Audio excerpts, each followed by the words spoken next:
to launch our Resiliency Champions.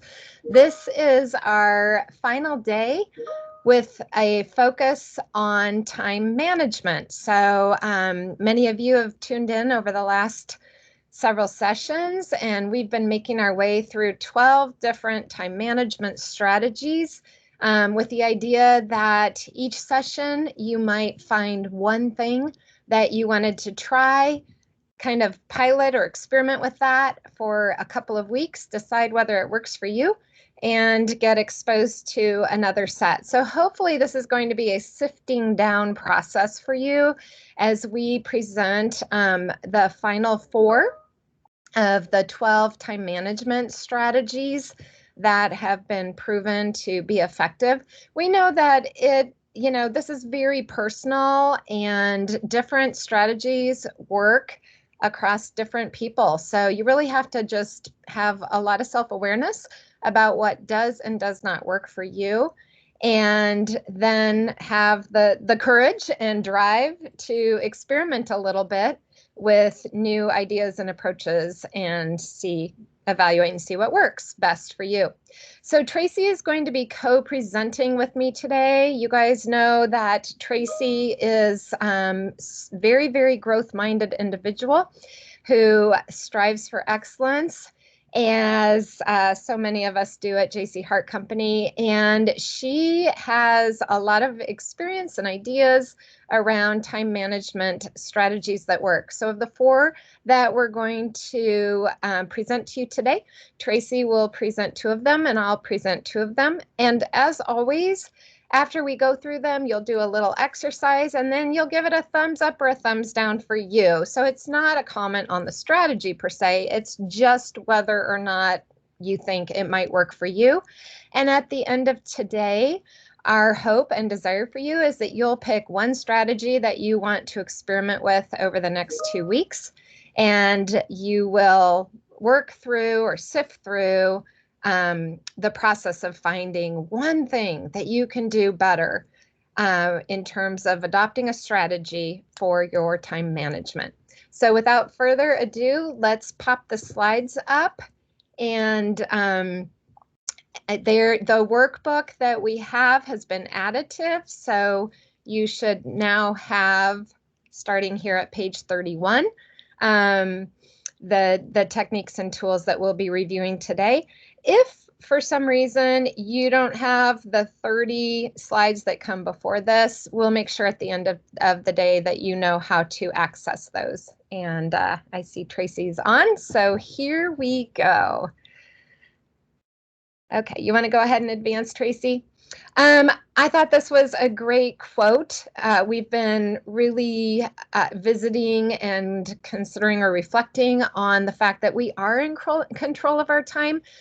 And that's a bit of a reassuring thought when so many things in our world around us are not within our control.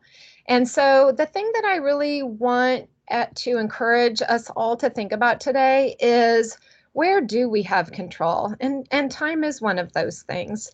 And then what change can we make to better control or get better outcomes from the control that we have over our time?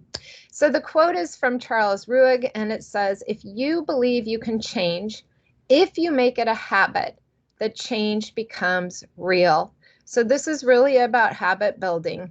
And we know that it takes at least a 60-day cycle to begin to adopt a habit. So you're experimenting in 2-week increments, but in the end, whatever strategy you choose to really dive into, we want to encourage you to do it for the next 60 days to really know whether it works well for you and to give yourself time to tune it up a little bit along the way. Thank you, Tracy. Let's go to the next slide. And Tracy is now going to be talking to you, as I mentioned, about the first 2. So the green checks are the time management techniques and tools that we have covered already. The yellow checks are what we're doing today. Tracy will cover the pickle jar theory, which will sound familiar to several of you. And also eat that frog. I know we'd rather eat that donut or muffin at this time of day, but eat that frog becomes very memorable, and Tracy will illustrate that for you. And then I'll be covering the daily highlight and to-do list and protected time. So thank you, Tracy. Over to you. All right. Can you guys hear me okay? All right. Yep. So the first technique here is the pickle jar theory. And we actually had this illustrated for us back in, I want to say 2015 at a Summer Shining Star in Broad Ripple, where Sheila had the jar up at the front. But the concept is that you have to put your rocks or your largest items in the jar first, and then you can put in your pebbles and then the sand in order for it all to fit. But if you try to put the sand in first, you actually won't end up with space enough for the rocks. And so it's really interesting. I would say if you haven't seen it done, you can try it yourself or find a video on YouTube. But so you want to imagine that you've got a jar full of sand, pebbles, and rocks. So the sand, those are like the little disrupting things, emails, texts, calls, social media. Pebbles are things that need to be done, but there's not an urgency to them. And then rocks are going to be your most important tasks or priorities that you need to get done. So it's helpful if you can think about and identify what those are for you. So I actually, to have an example, Christina Carr did this for our community of practice where we created our own little pickle jars. So I've got a picture of mine on the screen and you can see it here. But I keep this at my desk. I look at it every day. And as our community of practice, then we identified like what are our personal priorities? What are our largest tasks? And then kind of building on from that. So for me personally, I am very family oriented. So that was one of the rocks that I decided to put in my jar, personal health and well-being being another one. So it's nice if you can identify for yourself what are going to be your priorities, but then also you can look at it from a team perspective as well when you're planning that out. So some possible big pickles in your life could be something in the world of academics if you're pursuing any degrees, your physical wellness, your emotional wellness, and then your social wellness. So here's our put it into practice. So we're going to pause and give you guys all a moment. You can fill out for yourself what you want to identify as your own personal rocks, pebbles, and sand.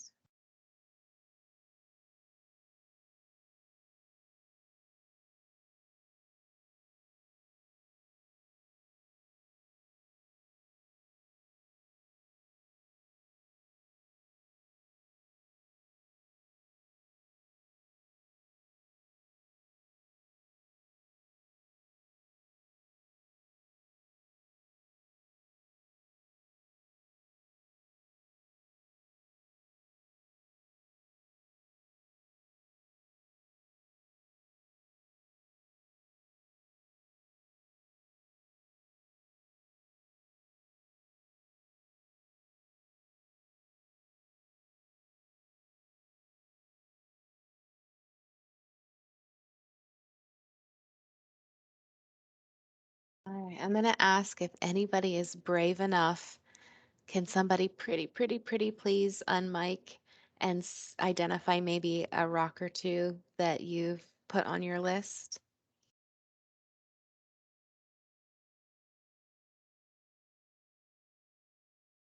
I know we have some brave people on this call, so.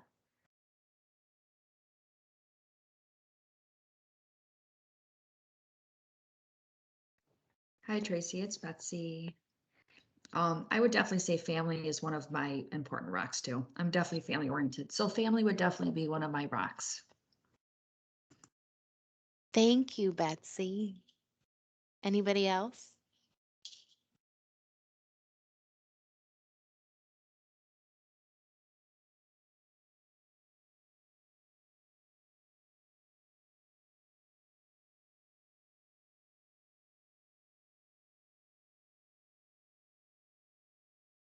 Okay. Thank you so much, Betsy. It seems like we're not feeling as brave today, so we'll go ahead and move to the next technique. Eat the frog. So this one comes from a quote from Mark Twain. The quote is, eat a live frog the first thing in the morning, and nothing worse will happen to you the rest of the day. So the concept here is that if you start your day by doing the most difficult task first and you get it out of the way, then it'll be smooth sailing. So, how this works, you would want to set a clear goal of what you want to achieve. Make sure that you really detail out what it is and when you want to have it done by, and make a list of the things that you want to or that you need to do in order to achieve that goal and prioritize those things. And then every day you'll take a step towards that goal by knocking something off that list. The way that you order the priority of those tasks are going to be the most difficult things first. And you might have more than one frog on your list, but the idea is if you put that into practice every day, you're taking a step towards your goal. And this works really well for people with long-term goals or people who are a little bit more abstract in their thinking. So how to eat the frog examples. So you can see here, you can create your master list, and then you can kind of take that out into then what are the monthly, weekly, and daily actions. So identify what your frog is going to be that day, first thing, and then eat it, and little steps at a time. So we'll take a second. Pamela mentioned donuts. I found a frog image that looks like a donut, so you can eat your sweet frog. But if you want to take a moment to identify one big goal, and then what are some things that you need to do to achieve that, and then there's a column here where you can kind of prioritize those. So I'll give you about 30 to 45 seconds to kind of write that out for yourself.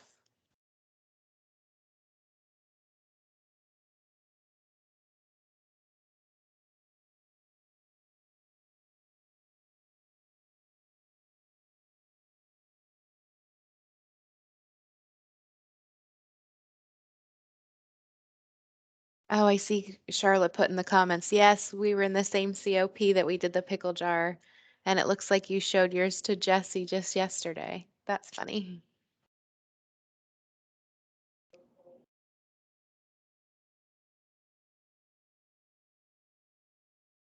Yeah, for anybody else who is in a community of practice, that is a really fun one to do.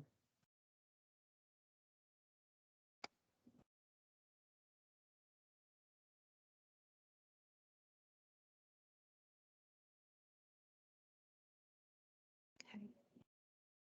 Well, now that you've had an opportunity to kind of look at both of those and try them on, can we get some thumbs up or smiley faces or thumbs down or frowny faces in the chat to see how you feel about the pickle jar and then about Eat the Frog?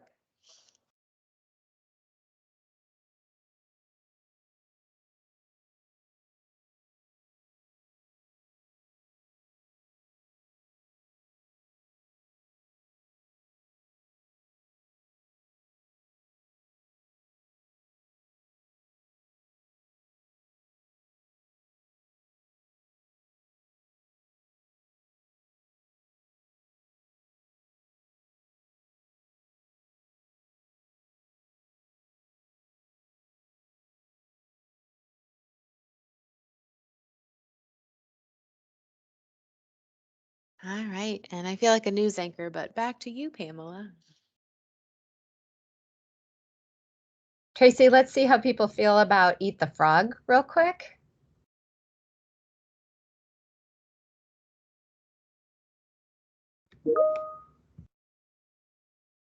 Because we got the pickle jar.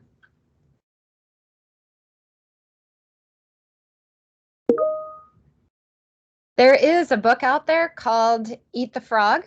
It's one of those cute little brief books that points to the strategy in a real simple and compelling way. So that might be something if you're interested. I'm happy to connect you with, or you can just Google it and it should come up. It's was published, I believe, through a company called Successories, but I've seen it available on the market as well.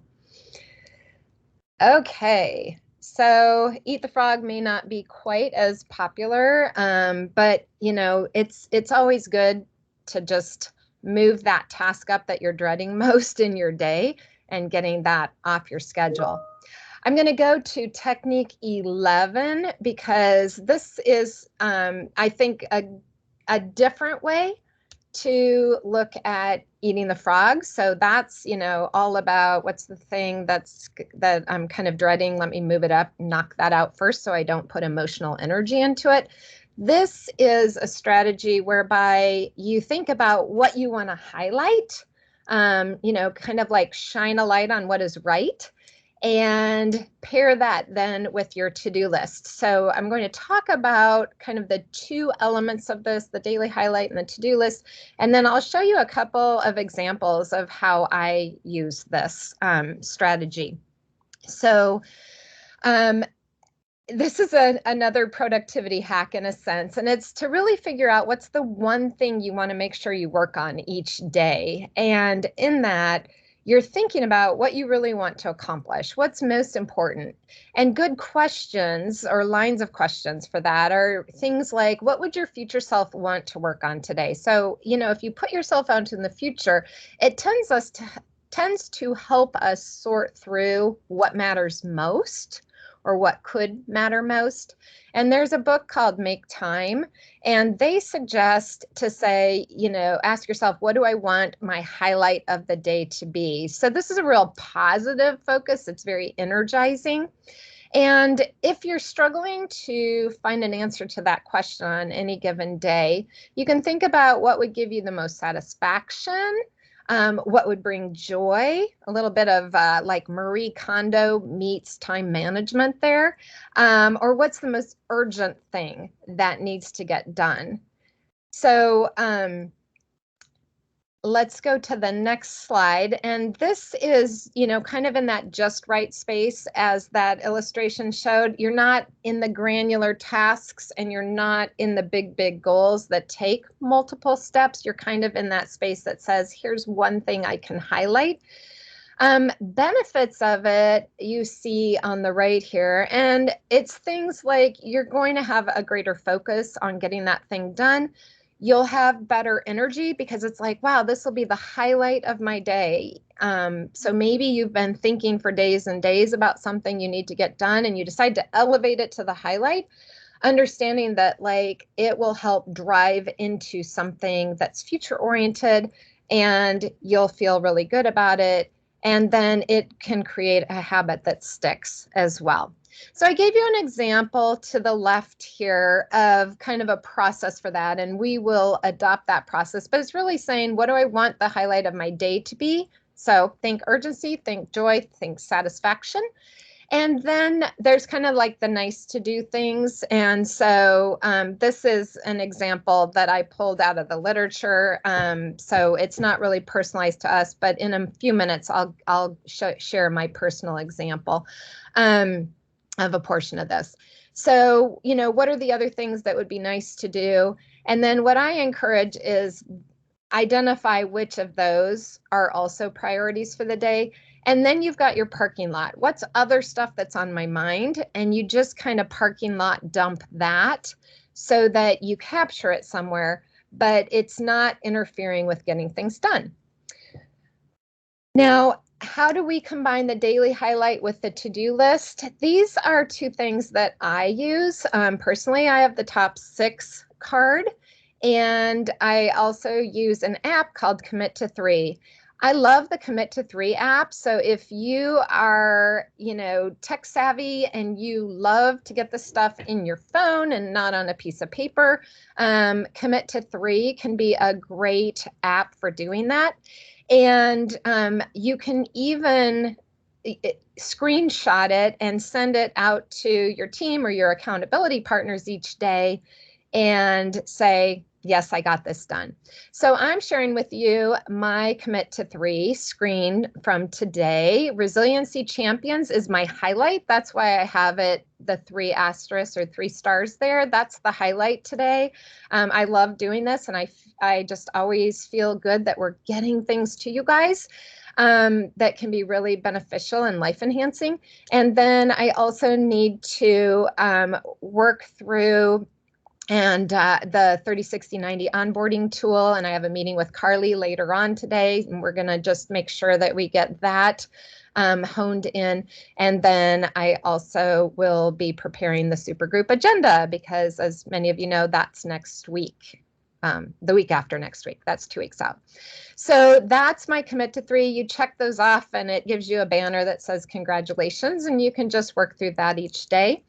And then the top 6 is the methodology that I use. So I think you can see it. This is what it looks like. I might, oops, let me do that. I have that doggone blurry You want thing it closer to you. closer to me. Oh, there we go. Right there. Lean in. Okay, this is what it looks like. It's like a leather pouch. It has the cards in it that are the top 6 cards you see on the screen. And I highlight at the top because that's going to be my highlight for the day. Now, how I've been using this is, as some of you know, my son is getting married September 5th. And so there just has been this ongoing list of things that need to be done for the wedding. So I committed this to all things wedding. I have these cards each day that I can pull off. I can look back at the other ones, and I identify my priorities for the day. So the highlight, I'm going to be so happy after I make confirmation with the woman who's delivering the centerpieces for the rehearsal dinner. Like, that's going to be an awesome thing off my mind when I do that today. So that's what's up here in green, highlight, and then the other things. Then down below, it has a notes section, and that's where my parking lot is, where I have just things that are on my mind that I don't need to act on today. I just wanted to keep track of them. So then I pull these cards off and I tuck them in and just do this each day to make sure that I am staying on top of all of the wedding activities. So that's 2 examples. Let's go to the next sheet. And you guys can put this into practice. So think about today. Identify your highlight. What's going to bring you the most joy or satisfaction, or what has the greatest urgency? Pop that in the white box. And then what else would it be nice or compelling to accomplish? Identify those things. Circle just the 2 most important. I mean, I'm doing a top 6. I think you can get to that, but really, if you're going to do commit to 3, you just would use your highlight as your number 1, and then have a +2. And then if there's other stuff on your mind, go ahead and pop that into the parking lot. So take a couple minutes to try that.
All right. Let's go ahead and move to our next segment. But before we do that, let's just react to this. What are your thoughts? Thumbs up, thumbs down to the daily highlight and to-do list. approach. So go ahead and put that in the chat.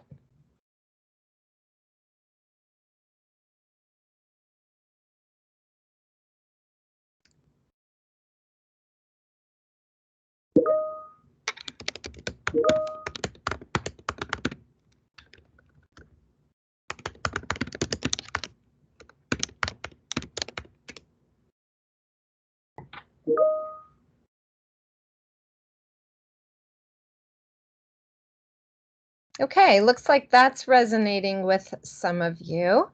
So let's go ahead and move to our final strategy for today. And that's the concept of protected time. So identifying what's most important for the day, and we've done a lot of different tests or a lot of different approaches where we're thinking about how to prioritize and manage time, sometimes things that need to be delegated, sometimes things that we really need to focus on. And in all of that, the reality is we work in environments that are constantly under interruption. And I'll tell you guys, it doesn't matter whether you're a corporate or on a property site, there are a lot of interruptions. And I realize that there are differences in those interruptions, but I think that that's a constant across work environments right now. And the estimate is that we lose an average of over 700 hours of work time every year due to distractions. So isn't that crazy? Protected time is a strategy to help you focus and avoid or at least minimize distractions. And so that can then help with productivity. So this is a period of time where you organize in advance so that you are not interrupted, which oftentimes means you need to let your team know or work with your team. One of the things that I've seen done in teams on property sites is when something really needs to get done, there's a team decision about who's going to, get into protected time mode and who's going to manage residents or walk-ins or those types of things. So it takes some coordination and communication with other people oftentimes to get protected time. If it didn't, you wouldn't need to schedule it, right? Because you'd probably be working in solitary somewhere. That's not any of our reality. So here's how it works. When you plan your week. So first of all, you're looking at your week as a whole. You can't really do this within the day as effectively because so many things are going to be coming at you so quickly. So it's best to look at the week, plan time that is going to be protected, inform those who need to know. And what I like to think about there is just to collaborate with them. If you have that need, chances are they have that need, and trades on time are really a great team strategy. You go digitally silent and you kind of batch similar tasks together. So you group things together for momentum. Tracy, let's go to the next slide.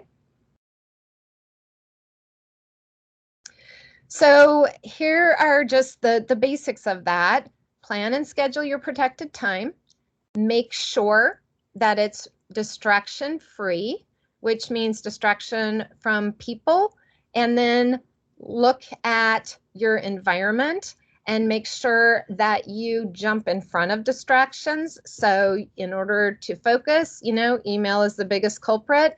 You might need to make an email statement that says, I'll do my best to get back to you within the next 24 hours or 48 hours, whatever that needs to be for you. And then close out your email, put your phone on silent, whatever you need to do. Just remember that if you're working on a task, every distraction costs nearly 25 minutes of focus time. So basically, you get distracted. You don't truly recover from that from a neurological perspective for the next 25 minutes because your brain has to process what just happened, land that thing that just happened, refocus, reacquaint, and dig in. And so Tracy has a tool here that she uses that's part of our Microsoft suite that helps her with protected time. Tracy, you want to mention that real quickly? We're almost out of time, but I want to make sure people know they have access to this. Yeah, so I have it set up through the My Microsoft Suite, I get emailed analytics on a regular basis, and it actually looks at my schedule. And so it allows me, if I hit book, it knows my schedule and it'll filter in different areas of focus time throughout the week when I have available time. And I can approve or decline any of the suggestions that it gives. So it's really quick and easy. And Tracy, they would find that where? You can access that if you log into your Microsoft Suite through the web browser. There's like that's how you would access your Outlook through the web browser and Teams and SharePoint, all of that. So there's an app then for My Analytics. It also tells you like very interesting things about your habits in terms of like responding to email and calls and meetings and rest time. It's interesting. Yeah, so a great way to really leverage technology to help with time management.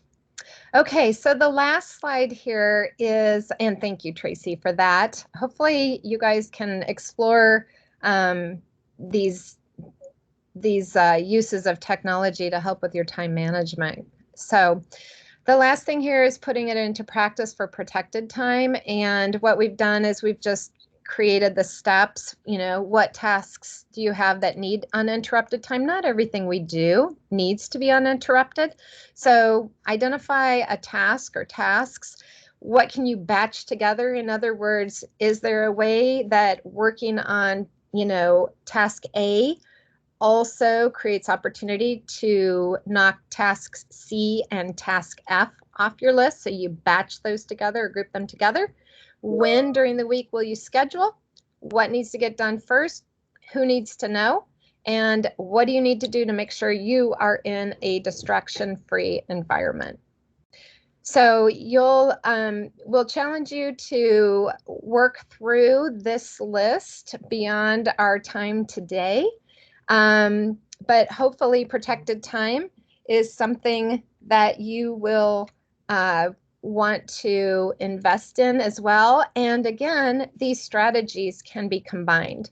So as we conclude today, of the 4 things that you heard, what one, or if there's 2 for you, that's fine, but what one are you going to experiment with over the next 2 weeks? So go ahead and put that in the chat, please, and we will close out.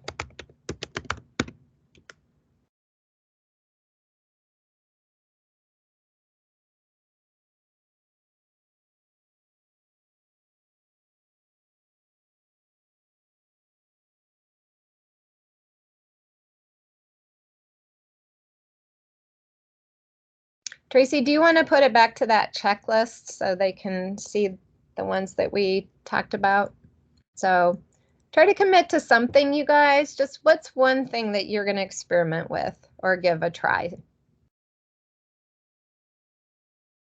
So the pickle jar theory, you're going to eat a frog or 2, daily highlight and to-do list, or protected time. Thank you, Charlotte. You are all in today, Charlotte. Thank you for leading the way and going first so frequently through this conversation. Kat, wonderful. So protected time for Charlotte, daily highlight for Kat. Mackenzie, protected time as well. One of the things that I was thinking, you guys, is if you know of others who are trying the same strategy, it might be something, a connection point for you to check in, just send a quick email. Hey, how's it going for you? This is what I'm finding. You'll rule these in or out after you give them a try for at least a 2-week period. Betsy, thank you. Another daily highlight. So you and Kat. Leslie is going to try the to-do list. Great. Tracy is going to schedule some protected time, and Laura, another daily highlight. So you guys can look at that. So we have a couple in protected time, a few in daily highlight. Leslie with the to-do list. Anyone else gonna do something with the daily highlight and to-do list? Join Leslie.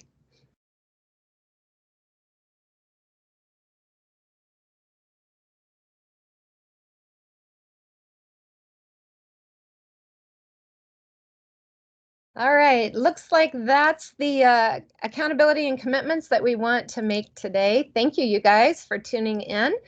And keep working through all of this. Again, if you don't have access to the slides or the full deck, Tracy, where should they look? We'll go ahead and post the full deck as one workbook in the HeartSmart channel in Teams. All right. And you guys don't hesitate to take one of these strategies and share it with your team members. If your team is struggling with time management, that's what Resiliency Champions is there for. We want to equip you so that you can help multiply your impact with others as Resiliency Champions at JC Hart. Thank you so much for tuning in today. And I hope everybody has a fabulous Friday. And I'll look forward to seeing you in 2 weeks. Take care.